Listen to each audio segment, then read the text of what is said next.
안녕하십니까. 민법을 잡는 남자 안찬입니다. 이번 영상은 민법 알짜 문제, 핵심 문제를 정리하고 있고요. 임대차에 관한 두 번째 영상입니다. 두 번째 영상이고 중요한 문제들이겠죠. 한 6문제만 정리할 거예요. 그러면 임대차에 관한 문제가 레벨 3는 끝나거든요. 7번입니다. 갑은 물품 창고를 필요로 하는 을의 요청에 따라 그 소유 X토를 을에게 임대한과 동시에 그 지상에 신축한 미등기 건물을 을에게 매도하였고, 그 을은 Y 건물에 대해 보전 등기를 마쳤어요. 자, 사실관계 좀 생각해 볼까요? 자, 일단 갑이 토지 소유자고, 지금 건물은 갑으로부터 구입했지만 을이 자기 앞으로 보전 등기를 했기 때문에 이 건물에 대해서 을이 뭘 취득했죠? 소유권을 취득했죠. 일종의 모두 생략 등기고, 모두 생략 등기는 유효하죠. 그 다음에 을은 이 건물의 소유를 목적으로 갑 소유 토지에 대해서 뭘 하고 있는 거죠? 임대차를 계약을 하는 거죠. 그 다음에 특징은 을이 이 건물에 대해서 소유권에 관한 보전 등기를 했기 때문에 이 토지 임차권을 가지고 제3자에게 대항할 수 있다, 대항력이 있는 임차권임을 우리가 알 수가 있겠죠. 그럼 정리해보면, 자, 을은 건물에 대해서 소유권이 있고 토지에 대해서 임차권이 있는데, 을이 지상의 건물에 대해서 등기를 했기 때문에 이 토지 임차권을 가지고 제3자에게 대항할 수 있는 상태이다 까지 우리가 문제에서 파악할 수가 있는 거죠. 자, 이 문제는 옳은 것을 찾으라고 합니다. 옳은 거, 맞는 거죠. 1번. 을의 차임 채무 불이행으로 임대차가 종료가 됐어요. 자, 토지 임차인이 지상물 매수를 청구하려면 둘 중에 하나야 되죠. 첫째, 존속 기간의 만료로 소멸하고 갱신 청구했다가 거부당하거나, 아니면 존속 기간에 약정이 없다는 이유로 임대인의 해지 통고로 소멸한 경우에 지상물 매수를 청구할 수가 있고요. 채무 불이행으로 임대차가 종료가 됐다. 차임을 지급하지 않았다는 이유로 해지당한 경우에는 지상물 매수를 청구할 수 없으므로 을은 갑에게 건물의 매수를 청구할 수 있다. X가 되는 거죠. 2번. 을이 적법하게 Y 건물의 매수를 청구했어요. 그러면 이 지상물 매수 청구 형성권이잖아요. 그러면 매수를 청구하는 순간 이 건물에 대해서 쌍방 간의 매매 계약이 성립하게 되고요. 물론 그 매매 계약은 쌍무 계약이고 매매 계약의 쌍방의 의무는 동시에 이행해야 되는 거죠. 따라서 갑의 대금 지급 의무는 을의 건물 명도 및 소유권 이전 의무보다 선 이행되어야 한다. X가 되는 거죠. 3번. 을이 Y 건물에 대한 보전 등기를 마친 후 갑이 병에게 X 토지를 매도하고 소유권 이전 등기를 마쳤어요. 그러면 이 을은 자신의 임차권을 가지고 병에게 뭐 할 수 있어요? 대항할 수 있고, 병에게 대항할 수 있다는 말은 을은 병에게 지상물 매수를 청구하는 것이 가능하다는 얘기니까, 을의 임차권의 기간 만료로 소멸하면 을은 병을 상대로 Y 건물의 매수를 청구할 수 없다. X가 되는 거죠. 5번. 만약 을의 채권자 명의로 근저당권이 설정이 된 Y 건물에 대하여 을이 적법하게 매수 청구권을 행사하는 경우, 자, 이 건물이 무효가든 미등기든 불법이든 지상물 매수 청구하는 거 원칙적으로 가능하고요. 물론 근저당권이 설정됐다는 이유로 지상물 매수를 청구하는 거 가능합니다.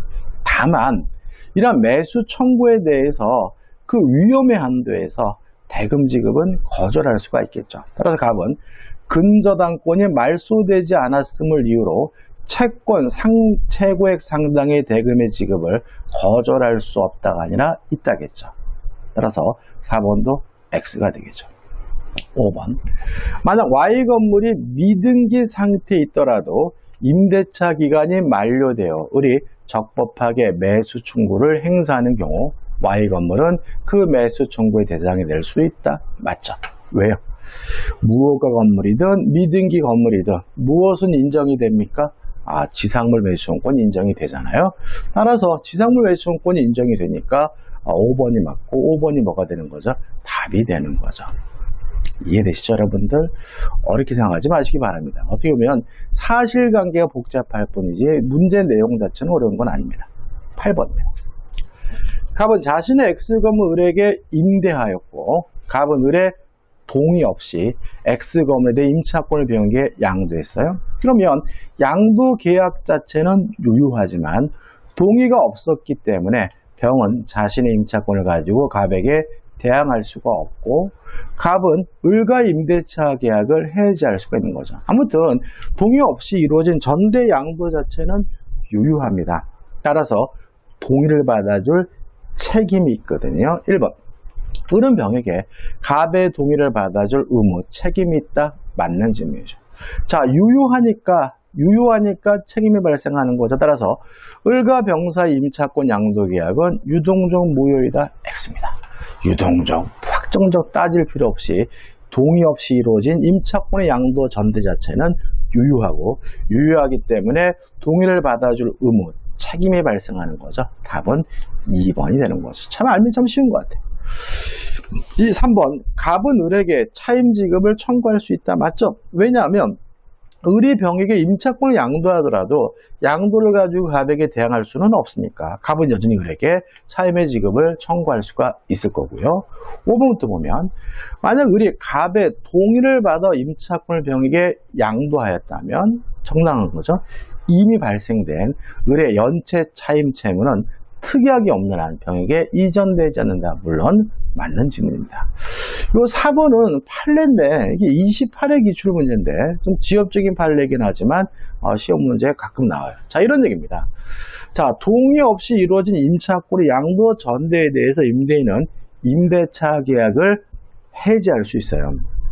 다만 임차인의 이러한 행위가 특별히 배신 행위로 볼 수 없는 특별한 사정이 있는 경우에는 동의 없이 임차권 양도가 있었다는 이유로 임대인은 임대차 계약을 해지할 수 없다는 것이 우리 판례 입장입니다. 4번. 만약에 병이 을의 배우자고 X 건물을 동거하면서 함께 가구점을 경영했어요.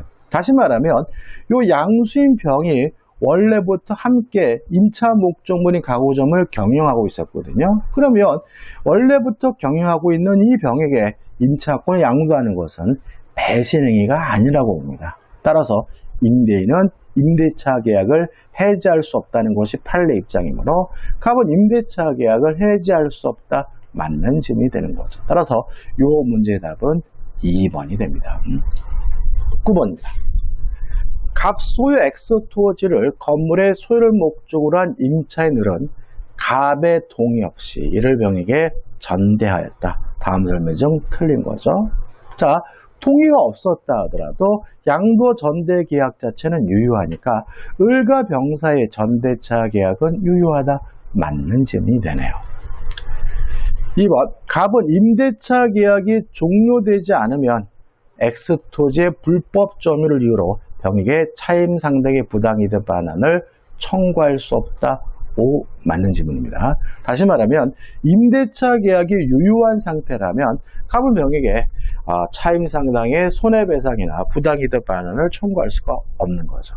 따라서 5번, 갑은 임대차 계약이 존속하는 동안에는 X 토지의 불법 점유를 이유로 병에게 차임 상당의 손해배상을 청구할 수 없다. 맞는 질문이죠. 이유는 제가 앞에 영상에도 말씀드렸죠. 임대차가 존속하는 동안이라면 을은 여전히 갑에게 차임을 지급해야 될 의무가 있는 거니까 을이 갑에게 차임을 줄 테니까 병의 이익이 부당이득일 수도 없고요. 병에게 불법행위 원인으로 손해배상을 청구할 수는 없는 거죠. 4번. 만약 을이 엑소토지에 신축한 건물의 보존 등기를 마쳤어요. 그러면 요 을의 토지 임차권은 대항력이 있는 거죠. 따라서 자신의 임차권을 가지고 제3자에게 대항할 수가 있으니까 정의 X 토지 소유권을 취득하였다면 을은 정에게 건물 매수 청구권 행사할 수 없다. X가 되고요. 답은 4번이 됩니다. 다시 말씀드리면 이 4번 질문은 병에게 전됐다는 거를 빼고 생각해야 되겠죠. 그 질문은 없잖아요. 그죠? 아무튼 을이 신축한 건물에 대해서 보존 등기를 마쳤다면 을은 대항력 있는 임차권을 가지고 있고요. 그 대항력 있는 임차권을 근거로 제3자, 새로운 매수인 정에게 건물 매수를 청구하는 것이 가능하기 때문에 4번이 답이 되는 거죠. 5번. 만약 을이 X토지의 신축한 건물의 소유권을 임대차 종료 전에 무효에게 이전했어요. 자, 매수 청구권이라는 것은 사란 얘기잖아요. 그죠? 내 건데 사란 얘기인 거죠. 그러면 내 게 아니면 남 거면 사라고 할 수가 없겠네요. 따라서 뭐 지상물 매수청구권이든 부속물 매수청구권이든 누구 거에 청구할 수 겁니까? 자신의 것이어야 청구할 수 있는 거죠. 따라서 신축한 건물의 소유권을 무에게 이전했다면 이제 건물의 소유자는 무고 을은 더 이상 건물의 소유자가 아니니까 을은 건물 매수청구권 인정되지 않는다. 맞는 질문이 되겠죠. 답은 뭐죠? 4번이 됩니다. 자, 10번입니다. 임차인에게 불리한 약정을 하여도 그 효력이 인정되는 것은이죠. 참 이것도 간단한 건데 잘 내는데, 자, 임대차는 약자 보호 규정입니다. 따라서 강행 규정입니다.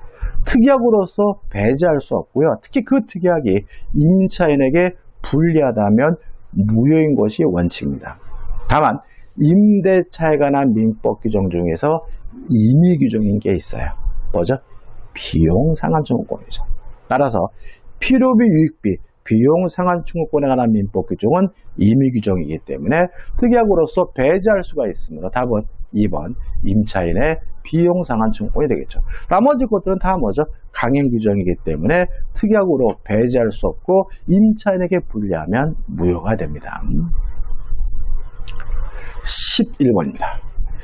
임대인과 임차인 사이의 약정으로 유효한 것은요.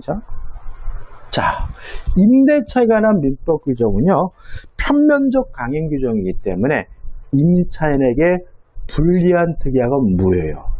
뭘 빼고요? 비용 상환 청구권만 빼고요. 그럼 역으로 임차인에게 유리한 특약은 유효하겠네요.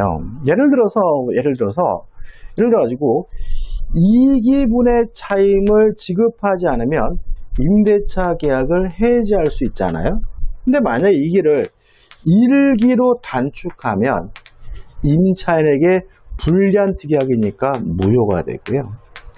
이 길을 3기로 연장하게 되면 임차인에게 유리하니까 무효가 아니라 뭐가 되는 거죠? 유효가 되는 거죠. 따라서 강행복귀 위반으로서 무효가 되는 것은 임차인에게 불리한 특약이 무효인 거고요. 임차인에게 유리한 특약은 뭐인 거죠? 유효한 거죠. 자, 그럼 답을 우리가 쉽게 찾을 수가 있어요. 자, 1번. 임차인의 동의 없이 임차권을 양도할 수 있도록 약정이죠. 자, 원래 임차권을 양도하려면 임대인으로부터 동의를 받아야 되는 거잖아요. 그러면 동의 없이 자유롭게 양도할 수 있다면 임차인에게 불리한 것이 아니라 유리한 것이기 때문에 무효가 아니라 뭐한 거죠? 유효한 거고. 따라 답은 뭐죠? 1번이 되는 거죠. 2번. 임차인의 과실 없는 임차물의 일부 멸실에 따른 차임 감액 청구권을 배제한다면 임차인에게 불리한 특약이니까 무효고요. 3번. 건물 소유를 목적으로 하는 토지 임대차에서 임차인의 건물 매수 청구권을 배제하는 약정도 임차인에게 불리한 특약이니까 무효고요. 4번. 건물 임대인으로부터 매수한 부속물에 대한 임차인의 매수 청구권을 배제하는 약정도 임차인에게 불리하니까 무효겠죠. 5번. 기간의 약정이 없는 임대차에서 임차인의 해지권을 배제하는 약정도 임차인에게 불리하니까 무효겠죠. 1번만 임차인에게 유리한 약정이니까 유효하고요. 답은 1번이 됩니다. 자, 12번입니다. 임차 보증금에 대해서 시험 문제를 잘 안 내는 편이에요. 일단 우리가 여러분들 지문을 안 보이셨겠구나. 위에 문제 다시 보겠습니다.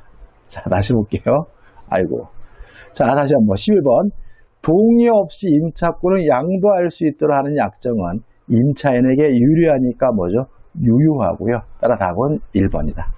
2번, 임차인의 과실 없는 임차물 일부 멸실에 대한 차임 감액 청구권을 배제한다면 임차인에게 불리하니까 무효고요. 3번, 건물 소유를 목적으로 한 토지 임대차 등 임차인의 건물 매수를 배제하는 약정은 임차인에게 불리하니까 무효고요. 4번, 건물 임대인으로부터 매수한 부속물에 대한 임차인의 부속물 매수권을 배제하는 약정도 임차인에게 불리하니까 무효죠. 5번, 기간의 약정이 없는 임대차에서 임차인 해지권을 배제하는 약정도 임차인에게 불리하니까 무효죠. 따라서 요 1번만 답이 되고 2, 3, 4, 5번은 답이 될 수가 없네요. 자, 12번입니다. 보증금에 관해서 시험 문제 잘 안 냅니다. 일단 우리가 보증금에 대해서는 두 가지를 잊지 않으시면 돼요.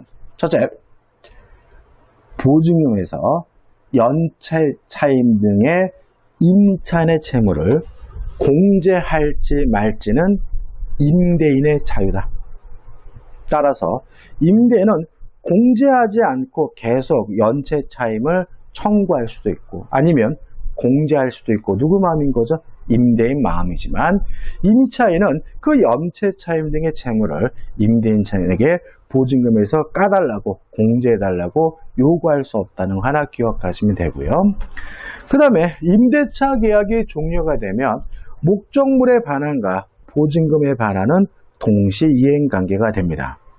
유의하실 것은 이 보증금은 어떤 보증금이냐면 그동안 임차인이 부담하고 있게 된 모든 채무를 공제한 나머지 보증금인 거죠.